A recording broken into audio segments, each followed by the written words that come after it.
ಪ್ರೀತಿ ನೆಪದಲ್ಲಿ ವಿದ್ಯಾರ್ಥಿನಿ ಮೇಲಿನ ಗ್ಯಾಂಗ್ ರೇಪ್ ಪ್ರಕರಣಕ್ಕೆ ಮೆಗಾ ಟ್ವಿಸ್ಟ್ ಒಂದು ಸಿಗ್ತಾ ಇದೆ. ಬೆಂಗಳೂರಿನಲ್ಲಿ ಫೆಬ್ರವರಿ 14ನೇ ತಾರೀಕು ನಡೆದಿದ್ದ ಗ್ಯಾಂಗ್ ರೇಪ್ ಪ್ರಕರಣ ಅದು. ಅತ್ಯಾಚಾರ ಪ್ರಕರಣಕ್ಕೆ ಬಿಗ್ ಟ್ವಿಸ್ಟ್ ಕೊಟ್ಟ ಆರೋಪಿ ಯುವಕ. ಪ್ರೀತಿ ನೆಪದಲ್ಲಿ ವಿದ್ಯಾರ್ಥಿನಿ ಮೇಲೆ ಗ್ಯಾಂಗ್ ರೇಪ್ ಆಗಿತ್ತು ಬೆಂಗಳೂರಿನಲ್ಲಿ.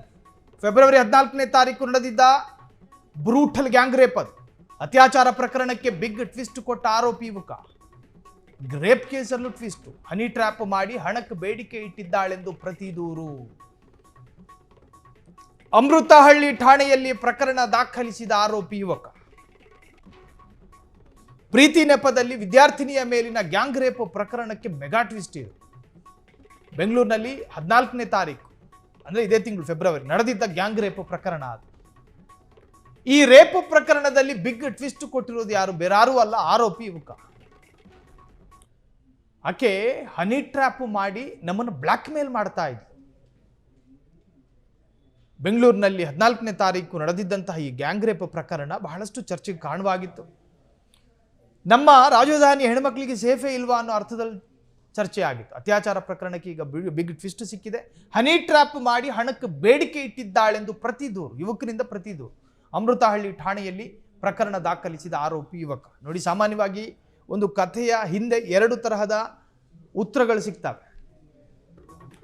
ರಾಜಧಾನಿಯಲ್ಲಿ ಫೆಬ್ರವರಿ 14ರಂದು ಘೋರ ಕೃತ್ಯ ನಡೆದಿತ್ತು. ಪ್ರೀತಿಯ ಸೋಗಿನಲ್ಲಿ ಇಬ್ಬರಿಂದ ಅತ್ಯಾಚಾರ ಮಾಡಿರುವ ಆರೋಪ ವ್ಯಕ್ತವಾಗಿತ್ತು. 19 ವರ್ಷದ ಕಾಲೇಜು ವಿದ್ಯಾರ್ಥಿನಿಯ ಮೇಲೆ ಗ್ಯಾಂಗ್ ರೇಪ್. ಆ ಆರೋಪಕ್ಕೆ ಸಂಬಂಧಪಟ್ಟ ಹಾಗೆ ಪ್ರಿಯಕರ ಡಿಕ್ಸಿನ್ನು ಆತನ ಗೆಳೆಯ ನಿಖಿಲ್ನಿಂದ ಯುವತಿಯ ಮೇಲೆ ದೌರ್ಜನ್ಯ ಆರೋಪ. ಸಂತ್ರಸ್ತೆಗೆ ನಶೆಯ ಮಾತ್ರೆ ಮಾದಕ ವಸ್ತು ನೀಡಿ ಕಾಮುಕರಿಂದ ಅಟ್ಟಹಾಸದ ಆರೋಪ. ಫೆಬ್ರವರಿ 14ರಂದು ಅಂದ್ರೆ ಪ್ರೇಮಿಗಳ ದಿನದಂದೇ ಈ ಕೃತ್ಯ ನಡೆದಿರೋದು. ಖಾಸಗಿ ವಿಲ್ಲಾಗೆ ಕರೆದೊಯ್ದು ಯುವತಿಯ ಮೇಲೆ ಹಲ್ಲೆ ನಡೆಸಿ ಅತ್ಯಾಚಾರವೆಸಗಿದ್ದಾಗಿ ಆರೋಪ ಇತ್ತು. ಅಮೃತಹಳ್ಳಿ ಪೊಲೀಸ್ ಠಾಣೆಯಲ್ಲಿ ಪ್ರಕರಣ ದಾಖಲಾಗಿತ್ತು.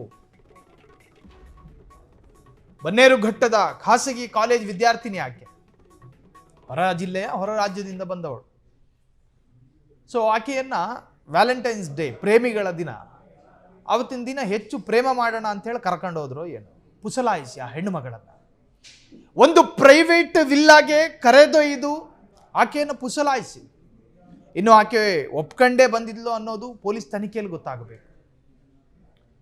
ಇನ್ನು ಆಕೆಗೆ ಪ್ರಜ್ಞೆಯನ್ನು ತಪ್ಪಿಸಿದ್ದು ನಶಾ ವಸ್ತುಗಳನ್ನು ಬೆರೆಸಿ ಪಾನೀಯದ ಮುಖಾಂತರವಾಗಿ ಕುಡಿಸಿ. ಬಲವಂತವಾಗಿ ಕೊಡಲಾಗಿದೆಯೋ, ಒಪ್ಕೊಂಡೇ ಕುಡಿದಿದ್ದಾರೋ ಎಲ್ಲವೂ ಕೂಡ ಪೊಲೀಸ್ ತನಿಖೆಯಿಂದ ಸತ್ಯಾಸತ್ಯತೆಗಳು ಹೊರಗೆ ಬರಬೇಕು. ಅಲ್ಲಿವರೆಗೂ ಕೂಡ ಸಂಬಂಧಪಟ್ಟ ಹಾಗೆ ಅವರೆಲ್ಲರೂ ಆರೋಪಿಗಳು. ವಿಲ್ಲಾಗೆ ಯಾಕೆ ಹೋದ್ರು? ಇನ್ನು 2 ವಯಸ್ಸಿಗೆ ಬಂದಿರೋ ಹುಡುಗರು ವಿಲ್ಲಾ ಕರೀತಿದ್ದಾರೆ ಅಂದರೆ ಹೋಗಬಹುದಾ ಅನ್ನೋ ಯೋಚನೆ ಯಾಕೆ ಮಾಡಲಿಲ್ಲ ಯುವತಿ? ಇವೆಲ್ಲವೂ ಕೂಡ ಪೊಲೀಸ್ ತನಿಖೆಯಿಂದಲೇ ಗೊತ್ತಾಗಬೇಕು. ಬನ್ನೇರುಘಟ್ಟದ ಖಾಸಗಿ ಕಾಲೇಜ್ ವಿದ್ಯಾರ್ಥಿನಿ ಆಕೆ. ರಾಜಧಾನಿಯಲ್ಲಿ ಫೆಬ್ರವರಿ 14ರಂದು ಘೋರ ಕೃತ್ಯ ನಡೆದಿತ್ತು. ಇನ್ನು ಆ ಡಿಕ್ಸಿನ್ನು ಮತ್ತು ಇನ್ನೊಬ್ಬ ಮಾಡಿದ್ದು ಎಡವಟ್ಟು ನಿಜಕ್ಕೂ ಅಪರಾಧವ? ಇವೆಲ್ಲವೂ ಕೂಡ ತನಿಖೆಯಿಂದ ಹೊರಬರಬೇಕಾಗಿದೆ. ಕ್ಷಣ ಕ್ಷಣದ ಸುದ್ದಿಗಳಿಗಾಗಿ ಫ್ರೀಡಂ ಟಿವಿ ಸಬ್ಸ್ಕ್ರೈಬ್ ಮಾಡಿ, ಲೈಕ್ ಮಾಡಿ ಹಾಗೂ ಫಾಲೋ ಮಾಡಿ. ಹೊಸ ಸುದ್ದಿಗಳ ನೋಟಿಫಿಕೇಶನ್ಗಾಗಿ ಬೆಲ್ ಐಕಾನ್ ಮೇಲೆ ಕ್ಲಿಕ್ ಮಾಡಿ.